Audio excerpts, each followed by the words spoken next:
Hello everyone. तो आज का वीडियो थोड़ा सा बड़ा हो सकता है, क्योंकि आज के वीडियो में हम डिटेल में डिस्कशन करने वाले हैं कि अगर आपको एएफएम में वन शॉट में एग्जाम्पशन लाना है तो आप कैसे पढ़ोगे, आपका अप्रोच क्या रहेगा। और कुछ कुछ ट्रिक्स है जो मैंने फॉलो किए थे और मेरा एग्जाम्पशन आया था, तो मैं चाहता हूँ आप भी वैसे ही फॉलो करो और आपका श्योर शॉट एग्जाम्पशन आएगा। तो मुझे काफ़ी लोगों का क्वेरी आया था पर्सनली डीएम पे कि इसके बारे में एएफएम में डिटेल में कैसे स्टडी करना है, एग्जाम्पशन कैसे लाएं, क्योंकि कंपैरेटिवली अगर आप देखोगे ना, ग्रुप वन में तीन सब्जेक्ट है, एफआर एएफएम और ऑडिट। उसमें सबसे अगर स्कोरिंग कोई है तो मुझे लगता है वो एएफएम है, ठीक है। और एएफएम सच में बहुत स्कोरिंग है क्योंकि चैप्टर्स बहुत कम है, आपको प्रिपरेशन में टाइम मिल जाता है और आप अगर अच्छे से कर लेते हो तो आपका एग्जाम्पशन कहीं नहीं गया, ठीक है। तो ये वीडियो में जान लेते हैं कि अगर आपको एग्जाम्पशन स्कोर करना है वन शॉट में तो आप कैसे करोगे, क्या अप्रोच रहेगा और आप कैसे स्टडी करोगे, ठीक है। तो सपोज करो यहाँ पे मैं ये सोच के चल रहा हूँ कि आपने या तो एक बार एएफएम पढ़ रखा है खुद से और आपका ट्यूशन क्लासेस खत्म हो चुका है, ठीक है। तो अब अगर आप जब रिवीजन करने बैठ रहे हो तो आप कैसे बैठोगे, क्या अप्रोच रहेगा, तो कैसे आप इसे स्टार्ट करोगे। तो फर्स्ट पॉइंट डिस्कस करते हैं। सपोज करो एक चैप्टर उठाते हैं म्यूचुअल फंड, ठीक है। आज मैं म्यूचुअल फंड पढ़ने बैठ रहा हूँ। अब मैं क्या करूंगा, अगर मैंने क्लासेस ली है तो मैं उसी टीचर का रिवीजन वीडियो एक बार सुन लूंगा फास्ट में करके, और रिवीजन नोट्स अपने फॉलो कर लूंगा, ठीक है। तो उससे मेरा ब्रशअप हो गया, सारे कॉन्सेप्ट्स एक बार मुझे आ गया। अब जब मैं क्वेश्चन सॉल्व करने बैठ रहा हूँ ना, और अगर सपोज करो मुझे कुछ नहीं आ रहा है या मैंने क्लासेस नहीं ले रखी है, तो मैंने आपको अपने वीडियो में बताया था, या तो प्रतीक जगती या आप पवन सर को फॉलो कर सकते हैं, ठीक है। ये दो टीचर, ठीक है। तो सपोज करो अब आपने क्लासेस ले ली, रिवीजन वीडियो सब कर लिया, अब आप म्यूचुअल फंड पढ़ने बैठ रहे हो। तो मैं क्या करता था ना, मैंने कभी भी कोई कॉपी नहीं बनाया, क्योंकि कॉपी में क्या होता है, सपोज सपोज आप म्यूचुअल फंड स्टार्ट कर दिया आपने, ठीक है। और अब आप सोच रहे हो कि नहीं अब कुछ और पढ़ूंगा, ये बोर हो गया, तो फिर वो पेजेस कितने छोड़ने हैं, क्या करने हैं, वो छूट जाता है। तो अब क्या करो, हमेशा A4 शीट्स लो और हर एक चैप्टर का एक एक बंडल का 10 12 पेज 15 पेज जो भी, एक A4 शीट लो, स्टेपल करो और उसको लिख दो म्यूचुअल फंड, ठीक है। अब उसमें आपसे म्यूचुअल फंड करोगे, उससे क्या बेनिफिट होगा ना, सपोज जब आप म्यूचुअल फंड करोगे तो आप क्या करोगे, उस 15 जो A4 शीट्स है उसमें सारा म्यूचुअल फंड का क्वेश्चन सॉल्व करोगे जो आपके क्वेश्चन बैंक में है। कोई भी क्वेश्चन बैंक हो, अतुल का हो, अतुल अग्रवाल सर का हो, या प्रतीक जगाती का हो, या कोई भी टीचर का हो, आपके आपने जो ट्यूशन लिया है उसका हो, सॉल्व कर लिया आपने, आपका अच्छा ग्रिप आ गया। अब आप क्या करो, सपोज म्यूचुअल फंड आपने उठाया, ठीक है। तो सारे टीचर जो भी आपने फॉलो करा है उसका सारा क्वेश्चन बैंक आपने फॉलो कर लिया, ठीक है। ऑल क्वेश्चन बैंक आपने सॉल्व कर लिया। अब देखो कुछ कुछ उसमें क्वेश्चन पास पेपर्स के भी आते हैं, आईसीए क्या करता है ना, कि पास पेपर्स को उठा के हमसे क्वेश्चन पूछता है, या तो वो मेन क्वेश्चन पूछता है या एमसीक्यू में पूछता है, ठीक है। तो कोई भी टीचर आपको पास पेपर सॉल्व करने के लिए इतना एम्फेसाइज नहीं करता है, पर मैं बोल रहा हूँ कि आप पास पेपर सॉल्व करो, आरटीपी भी सॉल्व करो। एमटीपी बेसिकली अलग से कुछ नहीं होता है, MTP is nothing but a combination of pass paper and RTP questions, okay. तो एमटीपी बहुत रिपीटेटिव है, तो उसमें टाइम वेस्ट मत करो, आप पास पेपर्स फॉर श्योर करो और आरटीपी करो। आरटीपी इसलिए करो क्योंकि उसमें न्यू क्वेश्चंस होते हैं, बड़े बड़े क्वेश्चंस होते हैं। तो अगर उसको सॉल्व करोगे तो आपका काफी क्लैरिटी, कॉन्सेप्ट क्लैरिटी बढ़ेगा और आपको कॉन्फिडेंस आएगा कि हाँ आपने हार्ड और टफ क्वेश्चंस भी सॉल्व कर लिए, ठीक है। तो आप एक A4 शीट लेके बैठोगे, आपने म्यूचुअल फंड स्टार्ट किया। अब आप क्या कर रहे हो, उसमें सारे क्वेश्चन बैंक के जितने क्वेश्चंस हैं, बड़े बड़े क्वेश्चन, अच्छे फर्स्ट डिवीजन में मैं बता रहा हूँ, अगर आप फर्स्ट डिवीजन करने जा रहे हो तो आप क्या करोगे, तो सारे क्वेश्चन बैंक आपने अच्छे अच्छे क्वेश्चंस मार्क कर लिए जो आपसे एक बार में इजीली बन जा रहे हैं कॉन्सेप्ट नोट देखने के बाद। उसे एक बार सॉल्व करो कैलकुलेटर पे और काट दो, ठीक है। काट दो। तो उससे क्या होगा, नेक्स्ट टाइम जब आप पढ़ने बैठोगे सेकंड रिवीजन के लिए, आपको वो क्वेश्चन नहीं देखने हैं, क्योंकि वो आपसे बिना देखे और बिना आंसर्स देखे सॉल्व हो गए, तो वो आपसे हमेशा सॉल्व होंगे क्योंकि आपका कॉन्सेप्ट क्लियर है और इजी क्वेश्चन है। तो उसमें टाइम वेस्ट मत करो। टफ क्वेश्चन, बड़े क्वेश्चन करने से क्या होता है ना, दो तीन कॉन्सेप्ट आपके उसी में कवर हो जाते हैं, तो आप उसमें टाइम वेस्ट मत करो। तो जो क्वेश्चन आपसे इजीली बन रहे हैं, कैलकुलेटर पे बन रहे हैं, आपके आपके बोल रहे हो और आपको लग रहा है नहीं ठीक है सॉल्व हो जा रहा है, तो उसको वैसे का वैसे छोड़ दो और काट दो, ठीक है, ताकि आपने फर्स्ट डिवीजन हो गया, काट दिया अब आपने। तो उससे क्या होगा, सेकंड डिवीजन में आपके क्वेश्चंस के लेंथ कम हो जाएंगे। अगर 50 क्वेश्चन है म्यूचुअल फंड में, तो इसमें से कम 15 क्वेश्चन आपने काट दिए हैं, क्योंकि वो इजी क्वेश्चन है, आपके आपसे एक बार में हो गया।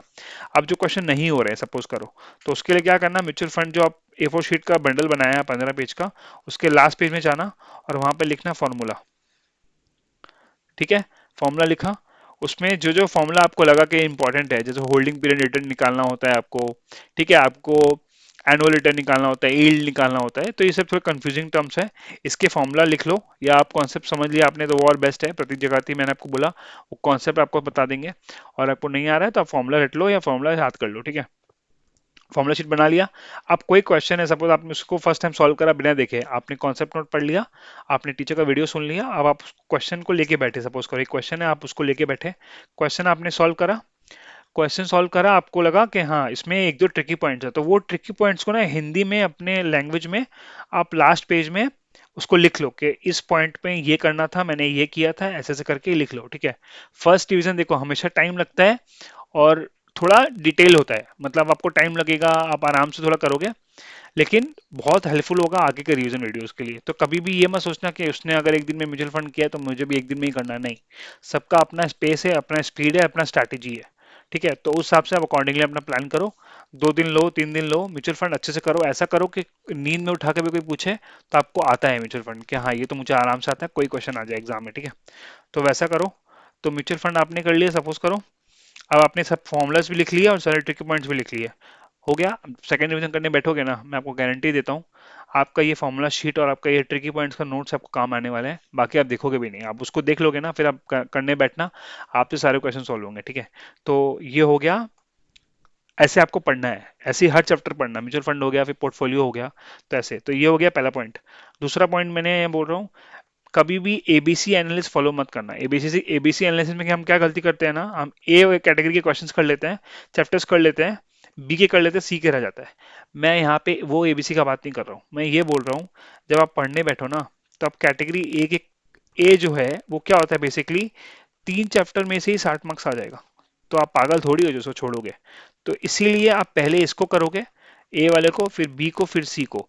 छोड़ना तो कभी कुछ भी नहीं है, क्योंकि इंस्टीट्यूट क्या करता है, अगर आप ए और बी कर लिए अच्छे से तो ठीक है, आपका डिस्क्रिप्टिव हो भी जाएगा, आपसे एमसीक्यू सॉल्व नहीं होंगे। और एमसीक्यू कितने का आता है, 30 मार्क्स का, ठीक है। तो आपसे एमसीक्यू सॉल्व नहीं होंगे, इसीलिए कुछ भी छोड़ना नहीं है, ए हो, बी हो, सी हो। कोई बोले कि सी मत करो, बी मत करो, नहीं, सब कुछ करना है। बट हाँ, अप्रोच क्या रहेगा, सीरियल वाइज क्या होगा, पहले ए फिर बी फिर सी, वो आप खुद देखो कि लास्ट पे पास पेपर्स में कौन से टर्म्स, कौन से क्वेश्चन, कौन से चैप्टर्स रेगुलरली आते हैं, और इंस्टीट्यूट वो पूछते ही पूछता है, ठीक है। तो वो भी मैं आगे डिस्कस करूंगा कि कौन से चैप्टर आपको बाय हार्ट करने हैं, ठीक है। ये मैंने आपको बोल दिया थर्ड पॉइंट कि आपको पास पेपर सॉल्व करने हैं हमेशा। म्यूचुअल फंड का क्वेश्चन बैंक आपने सॉल्व कर लिया अच्छे से।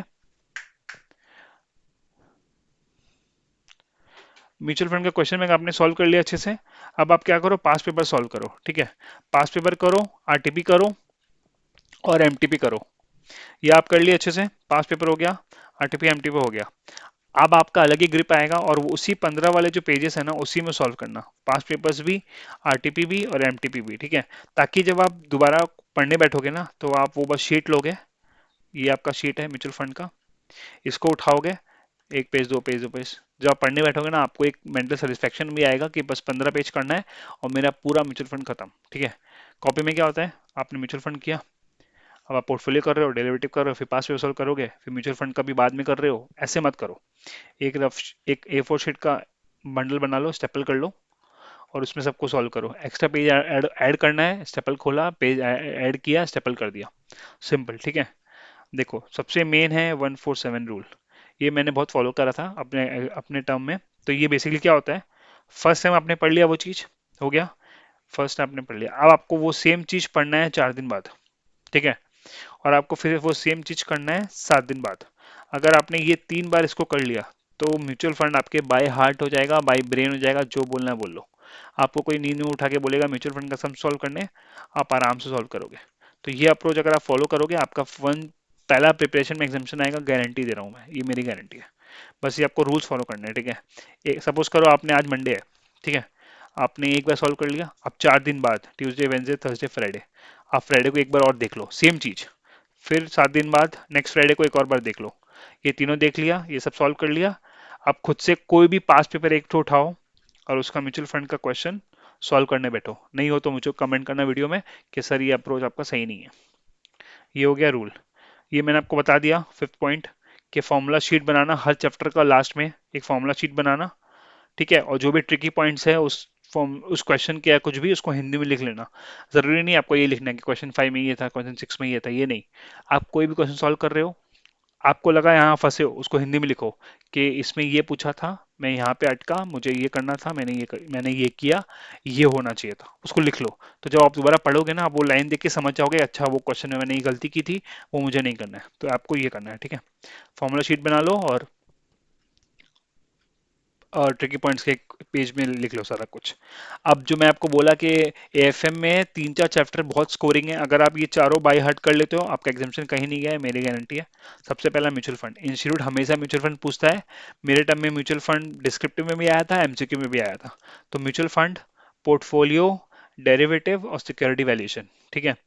ये 4 चैप्टर बहुत इंपॉर्टेंट है, ये सब मिला के 60-70 मार्क्स आपका आराम से स्कोर आप करोगे, अगर आप ये चारों ये अच्छे से कर लेते हो तो बाय हार्ट। इसमें गलती होने का चांसेस नहीं है, बहुत इजी चैप्टर्स है।